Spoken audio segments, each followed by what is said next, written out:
كلام مهم للناس اللي عايزة تسافر ليبيا. أي شاب عايز يسافر ليبيا من مصر الموضوع سهل وبسيط. كان في حد برضه على القناة كان بيقول لي ازاي اسافر من مصر لليبيا.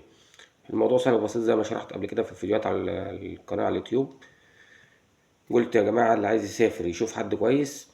رقم واحد شوف حد كويس قبل ما تديله فلوس، يكون صفر حد ويكون انت تعرفه، يعني يكون شغال هناك تمام كده، عشان تضمن ان الانسان ده كويس اللي هو بيصفر يعني، قبل ما تدفع فلوس ويطلع مش كويس.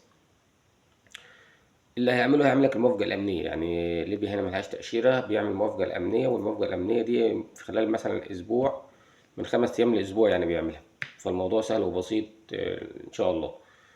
تاني حاجة ما تنساش لو ليك تصريح سفر تشوف موضوع تصريح السفر. إن تصريح السفر ده لو أنت ما عملتوش ممكن يعمل لك مشكلة في الطريق. يعني ممكن وأنت رايح أصلا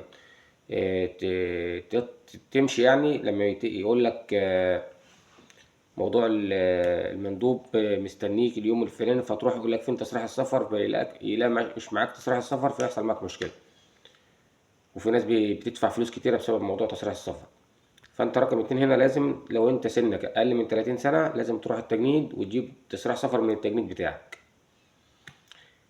تالت حاجه، قبل ما تتحرك من بلدك تكون مظبط مع حد هنا في البلد في ليبيا عامه، عشان خاطر السكن. يعني بالنسبة لك السكن يكون رقم واحد والشغل رقم اتنين. ان الشغل هنا كتير، مش هتتعب في حاجة. بس انت لو صنايعي هنا الصناعية مرتاحين جدا، يعني الصنايعي في اي حاجة. شغل العمالة ممكن تدور على شغل هتلاقي، ممكن تشتغل في مطعم، ممكن تشتغل في كافيه، بس يعني الموضوع ممكن تتعب شوية. لكن اي صنايعي في اي مجال هيرتاح، والشغل هنا كويس والدنيا تمام التمام، يعني مفيش اي مشاكل. بس هو اهم حاجة بالنسبة لك انت، لو الناس اللي بتشتغل في مطاعم صناعية ليهم مستقبل جامد جدا هنا.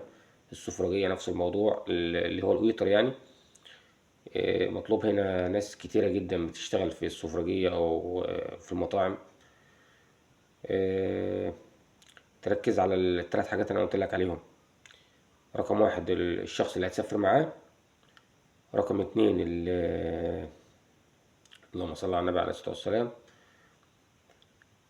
تصريح السفر. رقم ثلاثة إن أنت تشوف حد هنا تتواصل معاه وتقول له أنا جاي في الطريق وكده، وتظبط يعني تكون متظبط معاه قبليها يعني، يستقبلك معاه كام يوم لحد ما تظبط أمورك. عشان مش هينفع إن أنت تيجي تدور على سكن. هنا السكن غالي جدا في الأول، إن أنت بتبقى جاي طبعا، بتبقى جاي على يا دوبك ممكن مصاريف السفر يعني على قديك بالظبط لحد ما تجيبك هنا. فالموضوع هيبقى بالنسبة لك صعب إن أنت تروح تاخد سكن 700 ولا 800، ولا حتى لو خدت سكن ب 300 برضه ممكن ال 300 اللي تكون جاي بيها اصلا يعني مصاريفك لحد ما ربنا يكرمك بأي مصلحة هنا. فدي نصيحة للي عايز يجي يشتغل هنا وياكل عيش. الدنيا تمام، مفيش أي مشاكل، وما تسمعش كلام أي حد. ناس كتير هتقول لك ليبيا فيها مشاكل، ليبيا فيها حرب، ليبيا فيها مش عارفة ايه. ما تسمعش كلام حد. أنا سمعت كلام كتير جدا وجيت الدنيا هنا تمام 100%. هتقول لي طب ايه الأماكن الأمان، أو ايه الأماكن اللي هي الواحد يعرف ياكل فيها عيش ويكون كويس بالنسبة له. في ما يعني انت حاول بس ما تقربش من في مكان كده، بس انا ناسي اسمه، اللهم صل على النبي. انت عندك بني غازي كويسه جدا تمام التمام، طرابلس تمام التمام، مصراتة تمام التمام. بس هي في حته في طرابلس كده انا ناسيها، هي دايما بيبقى فيها شويه مشاكل بس. اللهم صل على النبي. ممكن برضه مش جاي في دماغي. لكن هي الاماكن كلها تمام يعني ما فيش اي مشاكل. بس زي ما قلت لكم، بس في مكان بس في طرابلس هو اللي بيبقى ايه، بيحصل بس شويه مشاكل دايما هناك. فباقي الاماكن كلها تمام التمام يعني. بنغازي الدنيا كويسه جدا هناك، والجيش هناك الدنيا تمام. طرابلس نفس الموضوع الدنيا تمام.